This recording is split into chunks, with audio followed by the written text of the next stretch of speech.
ഏവർക്കും നമസ്കാരം. നമ്മളിന്നൊരു പുതിയ വീഡിയോയിലേക്കാണ് കടക്കാൻ പോകുന്നത്. അതെന്താണെന്ന് ചോദിച്ചാൽ രാവിലെ നമ്മളിപ്പോൾ ചായക്ക് നമ്മൾ രാവിലെ ഒന്നും ഉണ്ടാക്കിയിട്ടില്ല. അപ്പോൾ ഇപ്പം സമയം 9 മണി ആവാറായിട്ടുണ്ട്. ഇതുവരെ ഇച്ചിരി പണിയൊക്കെ ഉണ്ടായിരുന്നു ഇവിടെ. ഞങ്ങളപ്പോൾ അതൊക്കെ ചെയ്ത് ഇന്ന് പകലാണ് നമ്മുടെ വീഡിയോ എടുക്കുന്നത്. എന്നും രാത്രിയിലായിരുന്നല്ലോ ഞങ്ങൾ എടുത്തുകൊണ്ടിരുന്നത്. പക്ഷേ ഇന്ന് അങ്ങനെയല്ല, ഇന്ന് പകലാണ്. അപ്പോൾ നമ്മുടെ രാവിലത്തെ ചായയുടെ പ്രഭാത ഭക്ഷണമാണ് നമ്മൾ ഉണ്ടാക്കാൻ പോകുന്നത്. അതെന്താണെന്ന് ചോദിച്ചു കഴിഞ്ഞാൽ നമ്മൾ എളുപ്പത്തിൽ ഉണ്ടാക്കുന്ന ഒരു ഭക്ഷണമാണ് നമ്മൾ ഉണ്ടാക്കാൻ പോകുന്നത്. ഇപ്പം നമ്മുടെ വീട്ടിൽ 2 വിരുന്നുകാരൊക്കെ വന്നു. നമ്മുടെ ഇതിലൊന്നും അരി അരച്ചതോ മാവോ അതൊന്നും ഇരിപ്പില്ലെങ്കിൽ തന്നെ നമുക്ക് സ്വല്പം അരിപ്പൊടി ഇരിപ്പുണ്ടെങ്കിൽ നമുക്ക് പെട്ടെന്ന് ഉണ്ടാക്കാവുന്ന ഒരു സാധനമാണ് ഞാനിന്ന് ഉണ്ടാക്കാൻ പോകുന്നത്. അതെന്താണെന്ന് ചോദിച്ചു കഴിഞ്ഞാൽ ഒരു ഇടിയപ്പമാണ് ഞാൻ ഉണ്ടാക്കാൻ പോകുന്നത്. ആ ഇടിയപ്പത്തിൻ്റെ പൊടി കുഴയ്ക്കുന്നത് നമുക്കൊന്ന് കാണാം. പക്ഷെ ഇപ്പോഴതില്ല, കാരണം ഞാനത് എടുത്തു വെച്ചേക്കുന്നേ ഉള്ളത് കാണിക്കാം. പിന്നെ അതിൻ്റെ കറിയുടെ കാര്യമാണ്. കറിയാണ് ഇടിയപ്പത്തിൻ്റെ കറി, പ്രധാനമാണ് ഇടിയപ്പത്തിന് കറി ഉണ്ടാക്കുന്നത്. പലരും പല കറികൾ ഉണ്ടാക്കാറുണ്ട്. മുട്ടക്കറി ഉണ്ടാക്കാറുണ്ട്, ചുമ്മാ ഉരുളക്കിഴങ്ങ് ആവിക്ക് വേവിച്ചിട്ട് പൊളിച്ച് അത് കടുവ് പൊട്ടിച്ചെടുക്കുന്ന കറിയുണ്ട്. ഇങ്ങനെ പല സൈസ് കറികൾ ഉണ്ടാക്കാം ഇടിയപ്പത്തിന് കറി. സാമ്പാർ കൂട്ടി കഴിക്കുന്നവരുണ്ട്. അങ്ങനെ പല പല പല സാധനങ്ങൾ ഉണ്ടാക്കി ഇടിയപ്പത്തിന് ഇറച്ചി ഉണ്ടാക്കി കഴിക്കുന്നവരുണ്ട്. പക്ഷെ ഞാൻ ഇന്നതൊന്നും അല്ല ഉണ്ടാക്കാൻ പോകുന്നത്. ഒരു നല്ലൊരു വെറൈറ്റി കറിയാണ് ഉണ്ടാക്കാൻ പോകുന്നത്. അതെന്താണെന്ന് ചോദിച്ചാൽ ഗ്രീൻ പീസ് ആണ്. നമ്മൾ പച്ച ഗ്രീൻ പീസ് മേടിച്ചുകൊണ്ട് വരാൻ നമ്മൾ അന്നേരം തന്നെ കറി വെക്കണം, അല്ലെങ്കിൽ പിറ്റേ ദിവസം ആയാലും അത് കറി വെക്കണം. ഉണക്കി അങ്ങനെയല്ല, നമ്മൾ മേടിച്ചുകൊണ്ട് വന്നാൽ കടലയും പേരും ഒക്കെ സൂക്ഷിക്കുന്ന പോലെ നമുക്ക് ടിന്നിനകത്തിട്ടൊക്കെ നമുക്ക് ആവശ്യം അനുസരിച്ച് നമുക്ക് അതെടുത്ത് കറി വയ്ക്കാം. എളുപ്പത്തിൽ വയ്ക്കാവുന്ന ഒരു ഗ്രീൻ പീസ് കറിയാണ് നമ്മുടെ ഇടിയപ്പത്തിന് ഉണ്ടാക്കാൻ പോകുന്നത്. അപ്പൊ നമ്മൾ ഈ ഗ്ലാസ്സാണ്, ഇതൊരു 4 ഗ്ലാസ് ആണ്. അത് വലിയ സാധാരണ ഗ്ലാസ് അല്ല, വലിയ ഗ്ലാസ് ആണ്. ഇതിന് 2 ഗ്ലാസ് പൊടിയാണ് ഞാൻ എടുത്തേക്കുന്നത്. അപ്പൊ നമ്മളിത് പൊടിച്ച പൊടിയാണ്. നമ്മൾ അരി നല്ല ഉണക്കലരി നമ്മൾ മില്ലി പൊടിപ്പിച്ച് നമ്മൾ നല്ലപോലെ വറക്കണം. ഇത് വറക്കണം എന്ന് പറഞ്ഞാൽ നമ്മൾ പുട്ടിന്റെ അത്രയും വേണ്ട, എന്നാലും സാമാന്യം ഒരുമാതിരി നല്ല പോലെ ചുമക്കരുത്. അതിന് മുമ്പേ നമ്മൾ എടുക്കണം ഇത്. അങ്ങനെ പൊടിച്ച 2 ഗ്ലാസ് പൊടിയുണ്ട്. പിന്നെ ഇതിന് കറിക്കുള്ളതാണ് ഇത് ഇരിക്കുന്നത്. ഇത് 2 പിടുത്തം ബീൻസ് ഇങ്ങനെ ഞാനിട്ട് വെള്ളത്തിലിട്ട് നല്ല കുതിർത്ത് കഴുകി വാരി വെച്ചതാണിത്.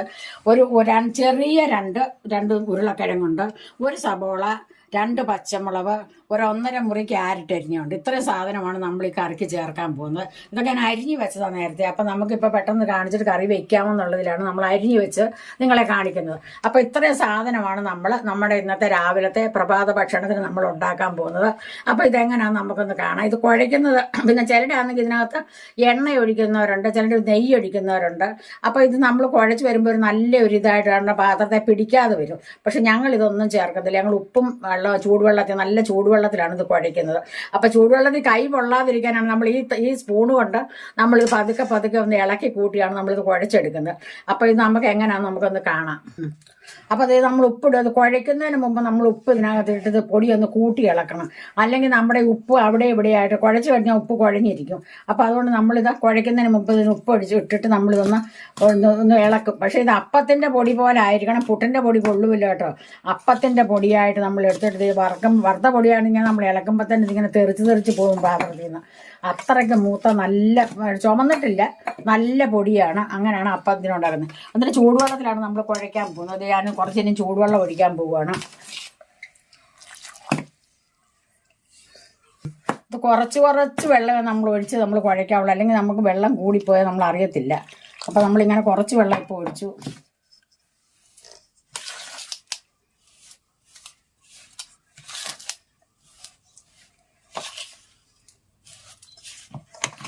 നിങ്ങൾക്ക് വേണമെങ്കിൽ ഒരു തരി എണ്ണയോ അല്ലെങ്കിൽ ഒരു ശകലം നെയ്യോ ഇട്ട് വേണമെങ്കിൽ കുഴച്ചെടുക്കാം.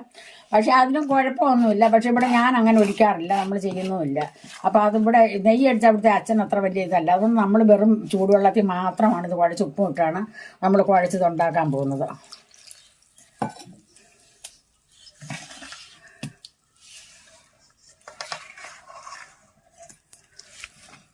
അപ്പം ചൂടുവെള്ളം ഒഴിക്കുന്നത് എന്തിനാന്ന് വെച്ചാൽ നമുക്ക് പൊടി പയ്യെ ഒന്ന് വെന്ത് കിട്ടും. അത് ചൂടുവെള്ളം അങ്ങ് ഒഴിക്കുമ്പോൾ അതിനാണ് നമ്മൾ ചൂടുവെള്ളത്തിനകത്ത് കുഴക്കുന്നത്. പച്ചപ്പൊടിക്കകത്ത് കുഴച്ചാൽ ഇത് നമ്മുടെ കുറ്റിക്കകത്തൊന്ന് വീഴാൻ പാടാണ്.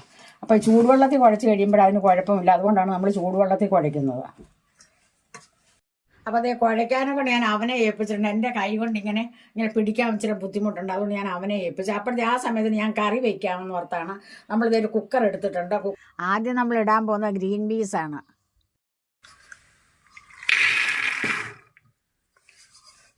പിന്നെ നമ്മൾ രണ്ടാമത് ഇടുന്നത് ക്യാരറ്റ് അരിഞ്ഞ് വെച്ചതാണ്.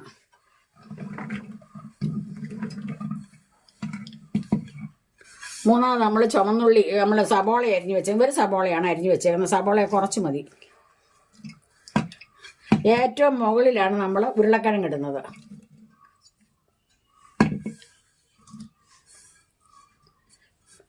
പിന്നെ 2 പച്ചമുളക് നമ്മൾ എടുത്തിട്ടുണ്ട്. അതിപ്പോൾ നമ്മൾ ഇടുന്നില്ല. കറി വെന്ത് കടുക് പൊട്ടിക്കാറാകുമ്പോഴാണ് നമ്മൾ ഈ പച്ചമുളക് ഇടുന്നത്. അപ്പോൾ ഒരു കഥപ്പോൾ കരിയാപ്പലയും ഇടാം നമുക്ക് ഇതിനകത്ത്. ഇപ്പോൾ കരിയാപ്പലയൊക്കെ ക്ഷാമമായിപ്പോയി കേട്ടോ. അവിടുത്തെ കരിയാപ്പല എല്ലാം പോയി. ഇപ്പോൾ നമ്മൾ ഇതിനകത്ത് സ്വല്പം മഞ്ഞപ്പൊടി ഇടുന്നുണ്ട്. ഇനി ഇതിൻ്റെ ആവശ്യത്തിനുള്ള ഉപ്പ്,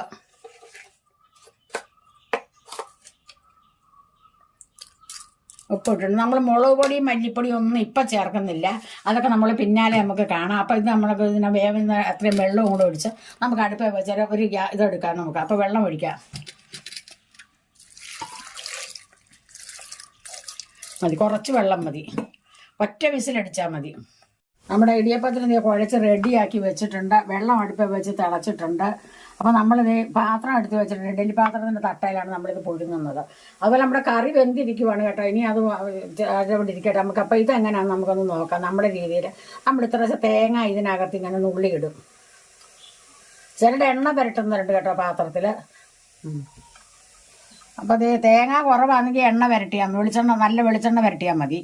തേങ്ങ ഇല്ലാത്തവർക്ക്. എന്നാലും ഇടിയപ്പം ഉണ്ടാക്കാൻ മറക്കരുത് കേട്ടോ, തേങ്ങ ഇല്ലെന്ന് ഓർത്ത്.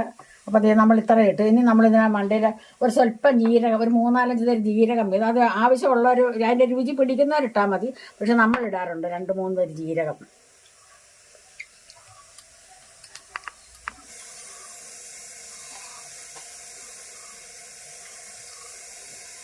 അപ്പോൾ അതേ നമ്മുടെ ഇടിയപ്പം 2 തട്ടിനകത്തായിട്ട് ശകലിച്ച തേങ്ങയും കൂടെ നമ്മളിതിൻ്റെ മുകളിലിടുന്നുണ്ട്.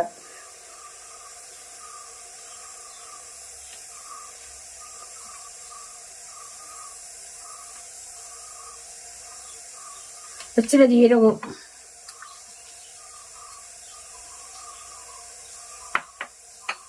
രണ്ട് 3 തരി ജീരകം മതി കേട്ടോ. നമ്മൾ അടിയിൽ വെച്ചിട്ടിട്ടുണ്ട്. അപ്പം മുകളിലും 2-3 തരി ഇട്ടാൽ മതി ജീരകം.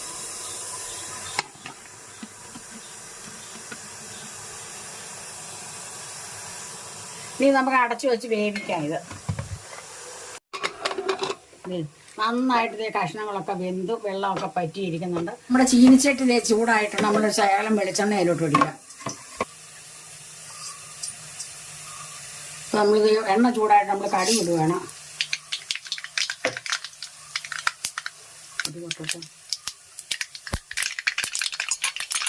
നമ്മൾ കടുക് പൊട്ടിക്കാൻ നമ്മൾ ചുവന്നുള്ളിയും ഇടുകയാണ്.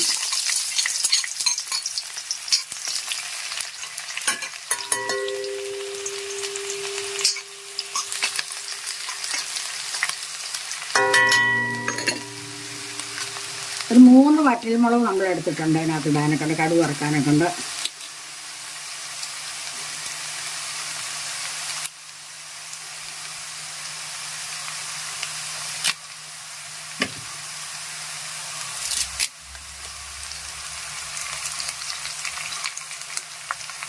ഒരു ശകലം ഒരു 2-3 തരി പെരുംജീരകം നമ്മളിതിനകത്ത് ഇടണം.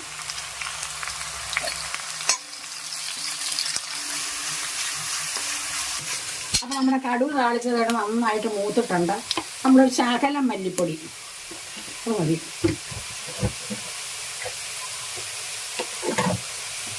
ഒരു ശകലം മുളക് പൊടിയും കൂടെ നമ്മൾ ശകലമേ ഇടുന്നുള്ളൂ, മുളക് പൊടിയും മല്ലിപ്പൊടിയൊക്കെ. അപ്പോൾ നമ്മൾ വേവിച്ച് വെച്ചേക്കുന്ന കഷ്ണം നമ്മൾ ഇതിനോട്ട് ഇടുകയാണ്.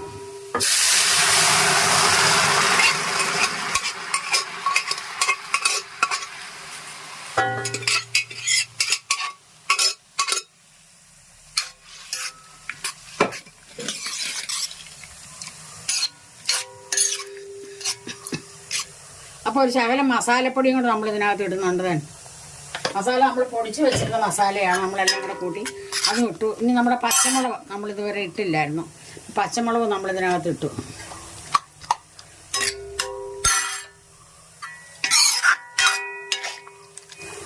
നമ്മളൊരു അരമുറി തേങ്ങ ചുരണ്ടി പാല് തനിപ്പാല് പിഴിഞ്ഞ് വെച്ചിരിപ്പുണ്ട്. ആ പാലും കൂടെ നമ്മളിതിൻ്റെ കൂടെ ഒഴിക്കാൻ പോവുക.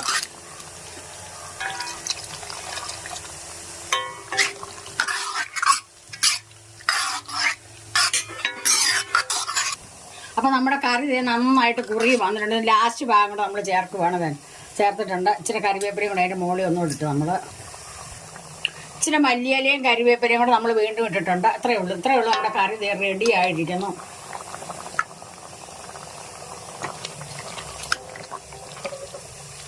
അപ്പോൾ അതേ നമ്മുടെ ഇടിയപ്പം റെഡി ആയിട്ടുണ്ട്. നമ്മുടെ പാത്രത്തിലൊന്നും അങ്ങനെ പറ്റിയിട്ടില്ല.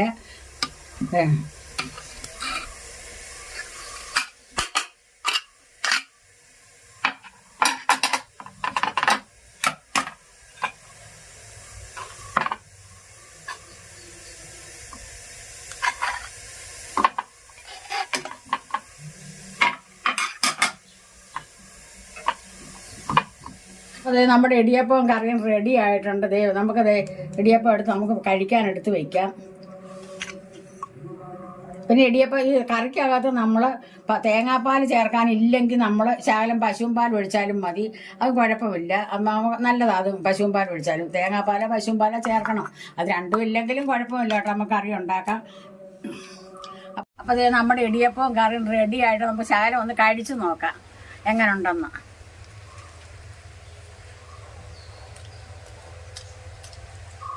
ഞാൻ കഴിച്ചിട്ട് നല്ല രുചിയുണ്ട്. ഈ കറിക്കും നല്ല രുചിയുണ്ട്, ഈ അപ്പത്തിന് നല്ല രുചിയുണ്ട്. അപ്പം പെട്ടെന്ന് നമുക്ക് ഉണ്ടാക്കാവുന്ന ഒരു കറിയാണ് രാവിലെയൊക്കെ. നമുക്ക് രാവിലെ ഇതുപോലെ ഉണ്ടാക്കുന്നത് നമ്മുടെ പിള്ളേർക്കൊക്കെ സ്കൂളിൽ പോകാനും നമ്മുടെ ജോലിക്ക് പോകുന്നവർക്കും ഒക്കെ ഉണ്ടാക്കാനൊക്കെ ഉണ്ട്. ഇടിയപ്പം പെട്ടെന്ന് ഉണ്ടാക്കാം. ഈ കറിക്കും അതുപോലെ തന്നെ വലിയ മുളകൊന്നും വറുത്തരയ്ക്കേണ്ട, ഇതൊന്നും വേണ്ട. പക്ഷെ ശകലം മുളക് പൊടി ഇച്ചിരി മല്ലിപ്പൊടി ചേർക്കാവുള്ളൂ. അപ്പോൾ ഈ ഇടിയപ്പവും കറിയും നിങ്ങൾക്ക് ഇഷ്ടപ്പെട്ടെന്ന് വിശ്വസിക്കുന്നുണ്ട്. അപ്പം നിങ്ങൾ ഇതുപോലെ ഒന്ന് ഉണ്ടാക്കി നോക്കി കഴിക്കണം. നല്ല ഇടിയപ്പവും നല്ല കറി എല്ലാവരും കഴിക്കും, നമ്മുടെ മക്കളൊക്കെ കഴിക്കും ഇത്. അതുപോലെ തന്നെ നിങ്ങൾ ജോലിക്കൊക്കെ പോയിച്ച് വന്നിട്ട് വൈകിട്ട് ചോറ് വയ്ക്കാൻ പറ്റുമില്ലെങ്കിൽ പൊടി ഇരിപ്പുണ്ടെങ്കിൽ ഇതുപോലെ പെട്ടെന്ന് നമുക്കൊരു 10 മിനിറ്റ് കൊണ്ട് ഇടിയപ്പവും ആവും കറിയാവും. നമ്മളെല്ലാവരും അത് നിങ്ങൾ ഉണ്ടാക്കി കഴിക്കണം. അപ്പോൾ വൈകിട്ടൊരു കടിഞ്ചായയൊക്കെ കഴിച്ച് നമുക്ക് ചോറ് ഉണ്ണണമെന്ന് നിർബന്ധമൊന്നുമില്ല. അപ്പം നിങ്ങൾക്ക് എൻ്റെ ഈ കറി ഇടിയപ്പം ഇഷ്ടപ്പെട്ടെന്ന് ഞാൻ വിശ്വസിക്കുന്നുണ്ട്. അടുത്തൊരു വീഡിയോ വരുന്നത് വരെ നിങ്ങൾക്ക് എല്ലാവർക്കും എൻ്റെ നന്ദി, നമസ്കാരം.